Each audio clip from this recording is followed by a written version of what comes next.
Bonjour à tous et bienvenue, vous regardez La Santé Surtout, l'émission qui répond à vos questions santé.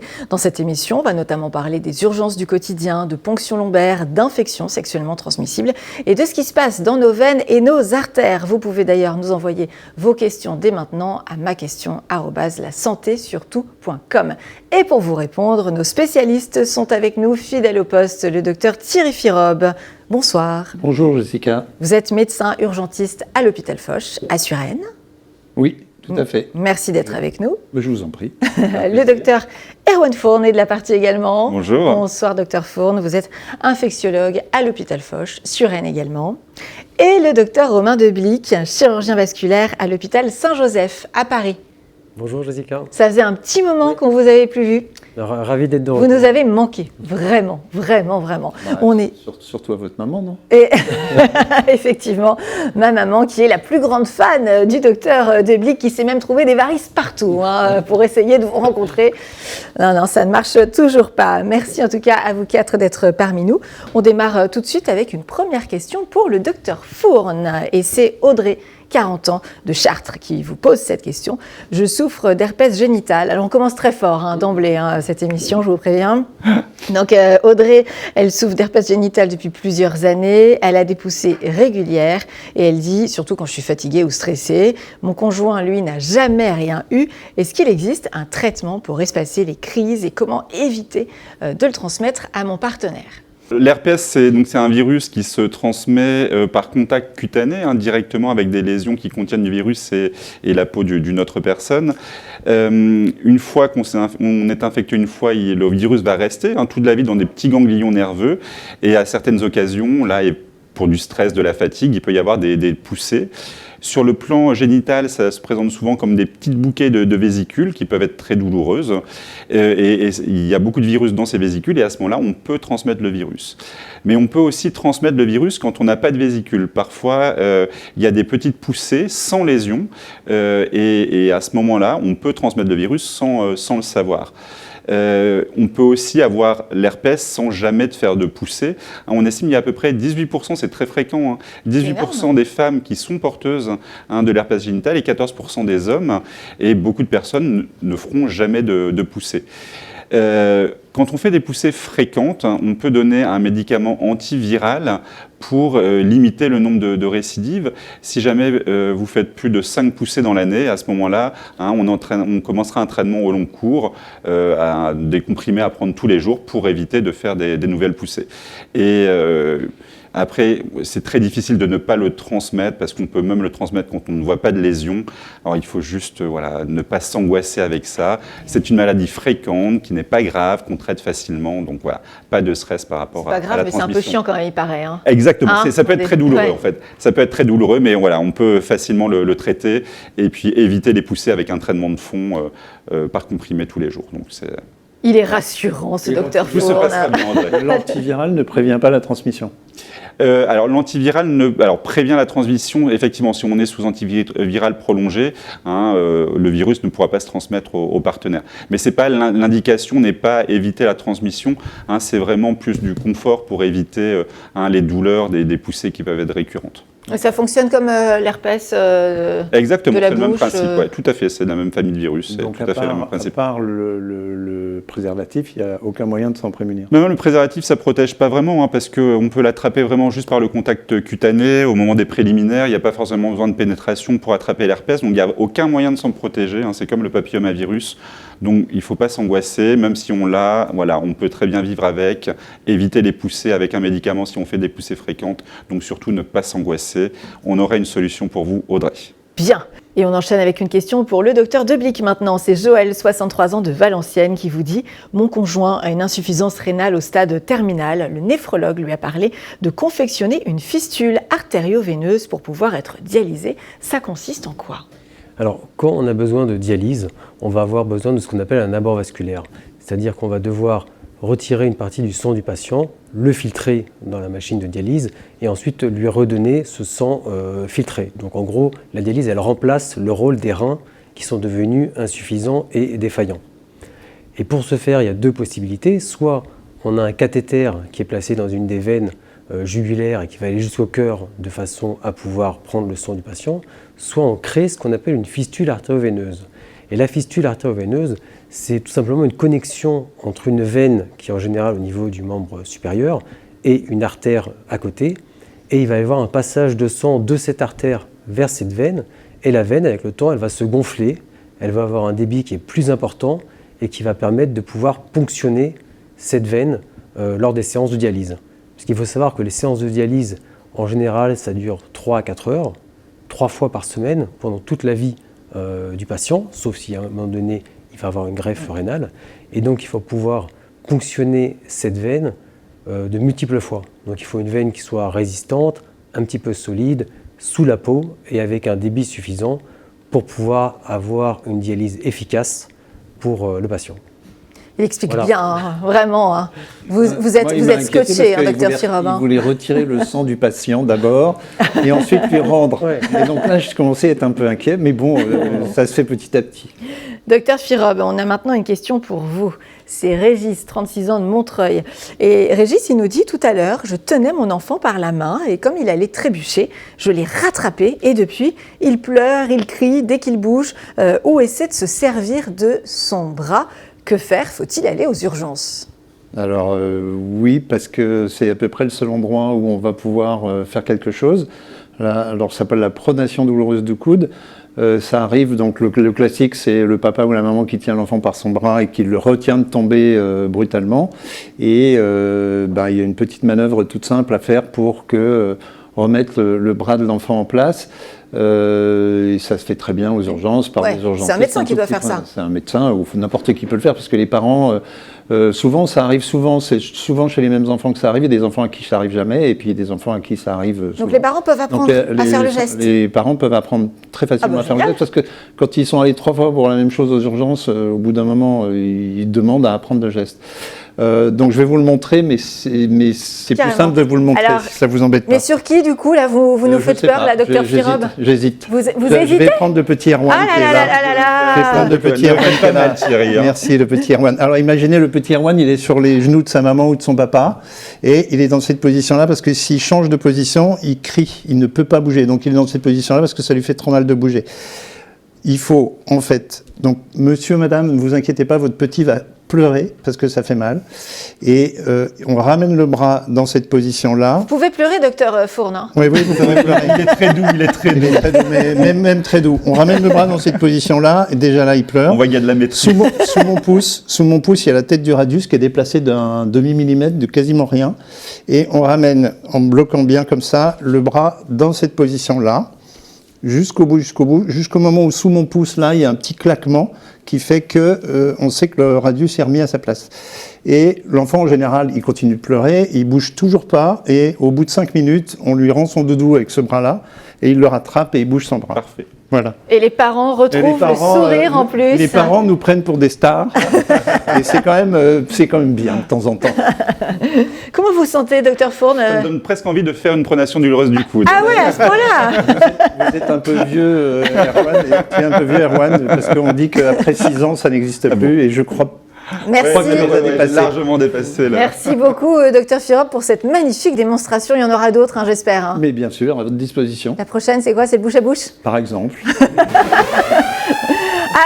n'ayez crainte, messieurs, tout va bien. C'est quoi? Ce n'est pas l'alarme incendie de notre plateau, c'est Sans la blouse. Sans la blouse, c'est l'occasion d'en savoir plus sur nos spécialistes lorsqu'ils n'ont pas la blouse. Préparez-vous, messieurs. Là, je vous sens un petit peu inquiet, docteur Devlik. Vous dites, ça fait un petit moment que je ne suis pas venue dans cette émission. Il y a eu plein de nouveautés. Ouais. Il s'est passé des trucs. Effectivement, non, rassurez-vous, ça va bien se passer. Lorsque vous ne travaillez pas, messieurs, ce qui vous arrive quand vous êtes en week-end, au restaurant, dans le métro ou ailleurs, d'avoir la déformation professionnelle, de regarder les gens et de deviner leurs maladies, des maladies qu'ils peuvent avoir, de petites choses, de regarder les varices des femmes, par exemple, un goitre un peu volumineux. Est-ce que ça vous arrive? Les varices, allez. Oui. C'est vrai que dans le métro, dans la rue, vous regardez. C'est assez frappant. Puis on voit les paquets variqueux au niveau jambier. Alors pas les petites imperfections, mais les gros paquets variqueux jambier, ça on les voit effectivement. Et puis on a limite...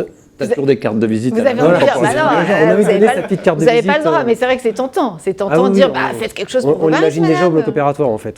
Oui, c'est ça, vous les Ouais. imaginez. Alors lui, je lui ferais ça, tac, tac, tac, tac, elle repartirait, elle serait nickel. Ouais, c'est ça. Souvent.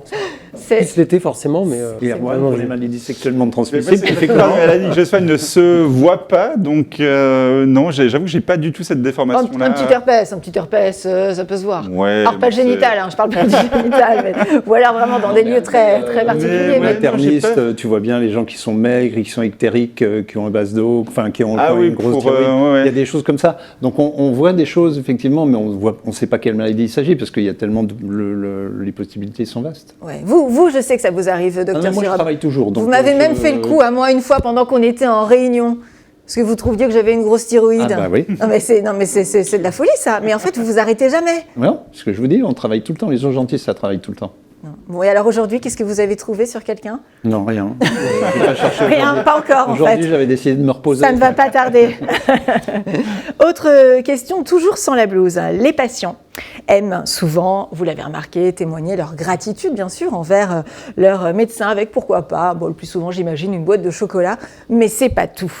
Quel est le cadeau le plus improbable, le plus touchant ou le plus complètement décalé, on va dire, qu'un patient vous ait offert pour vous remercier? bonne question. Bonne Le plus question. décalé. Décalé, touchant.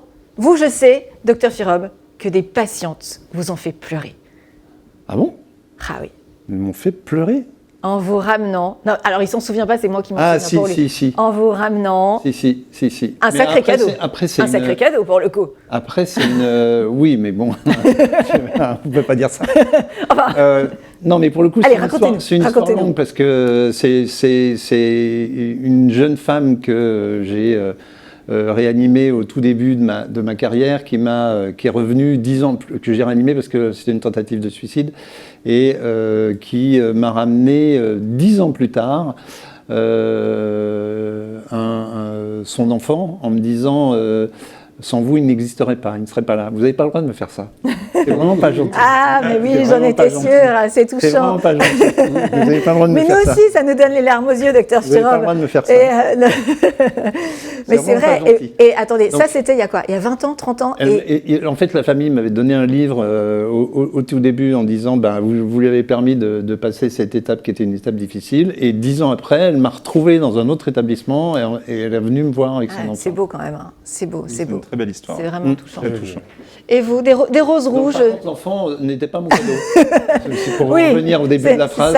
C'est ça. Voilà, pardonnez-moi pour cet Ouais, abus ouais. de langage, Ouais. tout à fait. Docteur Deblic, on vous a jamais offert de roses rouges, Non. de cadeaux comme ça, absolument improbables? Non. Pas encore. Pas encore. Peut-être. Non, c'est pas fréquent non plus les cadeaux. C'est pas au quotidien non plus. Ah ouais. Non, pas. Alors, c'est ma spécialité qui fait qu'on n'a pas forcément Ouais. beaucoup de cadeaux. Mais sinon, ça reste assez classique, on va dire. Boîte de chocolat ou du vin ou un peu des bouteilles de champagne. Si une fois j'ai eu une petite attention que j'avais trouvée très sympathique, c'était une bouteille de champagne avec un petit paquet de tucs pour déguster avec. C'est original. Ça, j'avais trouvé ça très sympa. C'est Très sympa. effectivement, fallait oser, j'avoue. Et vous, docteur Alors moi, j'ai beaucoup de patients d'origine africaine et j'ai donc toute une collection de boubous à la maison, bien trop grand pour moi, mais c'est toujours sympa. Et ce qui est une réalité, en tout cas pour mes patients, c'est souvent les patients qui ont le moins de moyens qui offrent le plus de cadeaux et qui sont les plus généreux. Ça m'a toujours frappé. Ouais, c'est beau. Mais c'est toujours le cas en fait. Les patients qui sont vraiment très respectueux et voilà, et c'est eux qui nous offrent le plus de cadeaux généralement. Voilà. Bon, cette émission est aussi l'occasion de les remercier, Tout à fait. de vous remercier pour Ça fait vos toujours petites plaisir. attentions. Ça fait toujours plaisir. Effectivement. Allez, docteur Sirob, remettez-vous. On va passer maintenant aux questions de nos téléspectateurs. Et on retrouve le docteur Fourne avec une question de Franck, 50 ans, de Parthenay. Je viens de me séparer après 20 ans de mariage et je reprends une vie de célibataire, ça promet. Mon médecin m'a recommandé de faire un bilan complet des IST, la grande totale. Je ne sais même pas quelle maladie on est censé rechercher exactement dans ce bilan et est-ce remboursé par la sécurité sociale? Alors, un bilan d'IST, il peut y avoir pas mal de différentes maladies qu'on peut dépister. Souvent, on fait quand même une prise de sang. Ça nous permettra de tester et de rechercher certains virus. Alors, bien sûr, le VIH, mais aussi l'hépatite B. Si Franck a 50 ans, ça peut être le moment de vérifier et de s'assurer qu'il est bien vacciné et protégé contre l'hépatite B s'il compte reprendre une vie sexuelle active avec plusieurs partenaires.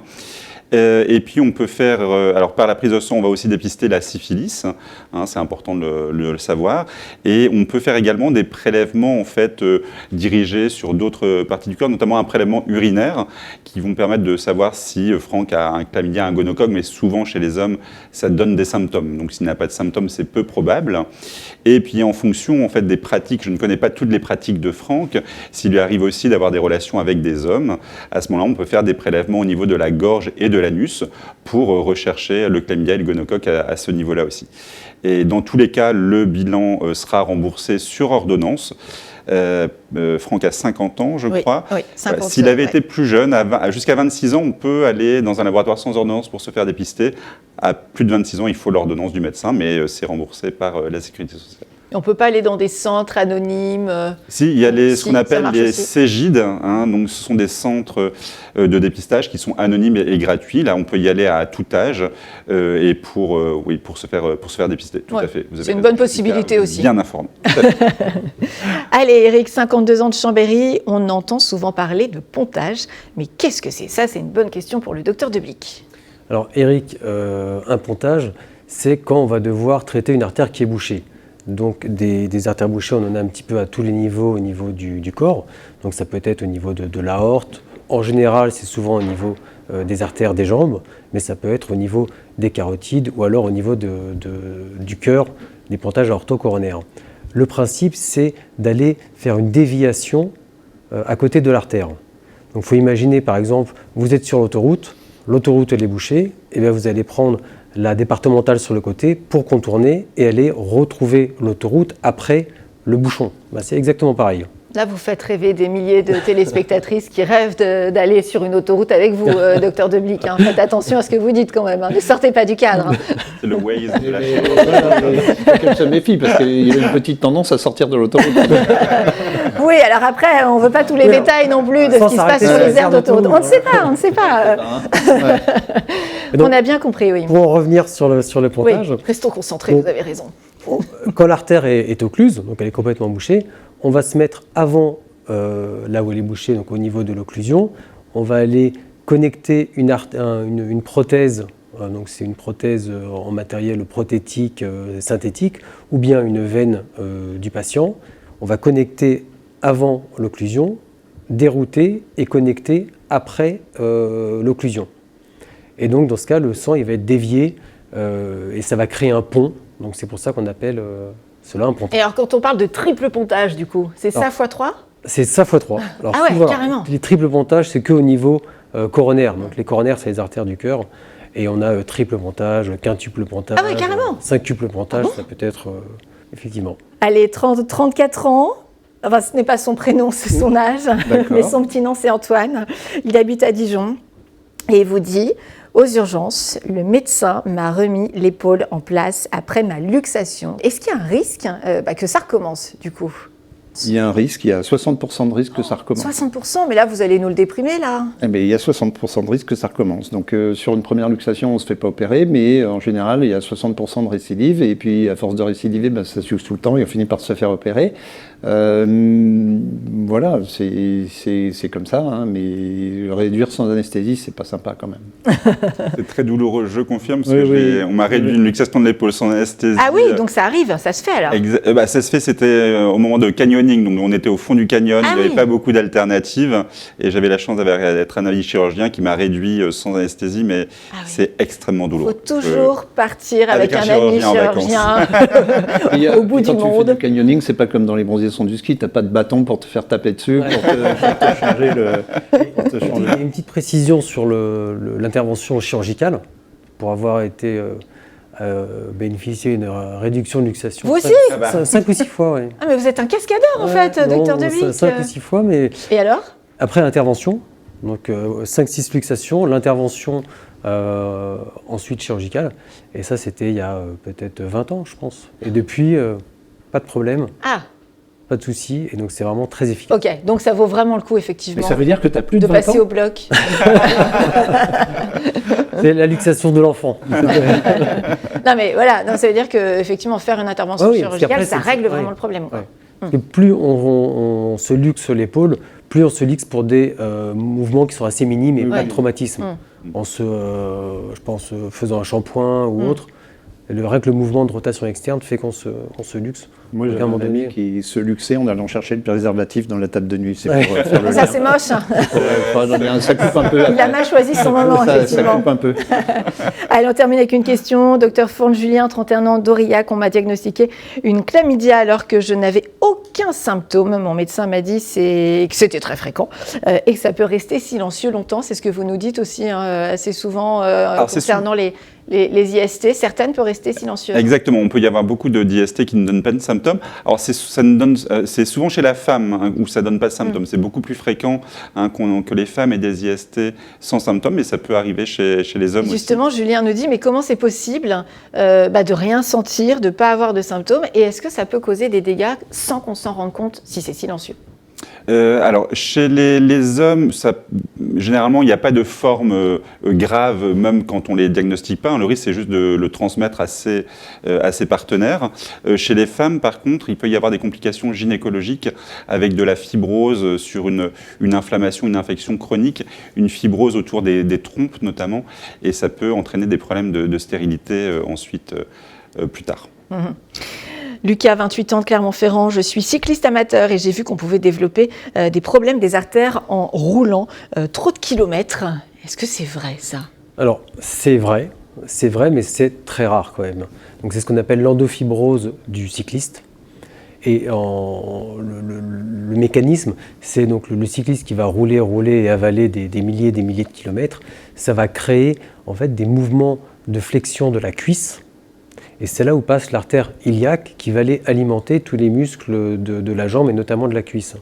Et avec ces mouvements et déformations de l'artère, ça va créer un rétrécissement à l'intérieur de cette artère qui va empêcher ensuite le sang de passer. Donc ces cyclistes, ils vont pas forcément avoir mal pendant l'effort, mais au moment de marcher, ils vont ce qu'on appelle avoir une claudication et claudiquer au niveau de la jambe. Bon, après c'est quelque chose qui est relativement rare. Il faut vraiment faire des milliers de kilomètres par an sur plusieurs années de suite pour éventuellement développer ce symptôme. Mais il n'y a pas de seuil déterminé où on se dit à partir de 100 000 ou 120 000 kilomètres par an, Oui, d'accord. on va développer cette pathologie, quoi. Ok, et on imagine qu'il y a forcément des possibilités de prise en charge. Il y a des possibilités de prise en charge. En général, c'est des interventions parce qu'on ne peut pas forcément aller dilater en mettant un stent ou autre ces lésions.